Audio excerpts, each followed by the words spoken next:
পীড়িত একটা মানুষ ক্ষমার জন্য যে জার্নিটা করে, দাগি সেই গল্পটাই বলেছে। 10 বছর পর আমি আসছি আমার দ্বিতীয় সিনেমা নিয়ে, 2 বছর পর নিশো আসছে আমাদের তার দ্বিতীয় সিনেমা নিয়ে। সো আমাদের দুজনের দ্বিতীয়, তো আমার নিশোর সাথে দ্বিতীয় সিনেমা, অনেক দ্বিতীয় জড়িয়ে আছে এই আমার দাগি সিনেমাটা নিয়ে। সো নির্মাতা হিসেবে আমার স্বপ্ন যে এটা তো থাকেই, এটা মানুষের কাছে পৌঁছাবে। আমি যা বলতে চেয়েছি মানুষ তা বুঝতে পারবে। এই দাগি এটা এই সময়ে একটা প্রায়শ্চিত্তের গল্প আমরা বলতে চেয়েছি। এই আজকের আর্থসামাজিক বাস্তবতায়, রাজনৈতিক বাস্তবতায় বরং ক্ষমার বিষয়টি যে কি পরিমাণ ইস্যু হয়ে দাঁড়িয়ে আছে। সো একটা ব্যক্তি মানুষের জীবনেও অপরাধের ক্ষমা প্রাপ্তি কতখানি যে মূল্যবান।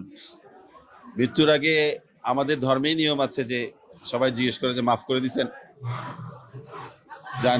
জানাজার সময় জিজ্ঞেস করে যে আব্বারে মাফ করে দেন, মাকে মাফ করে দেন, ভাইকে মাফ করে দেন।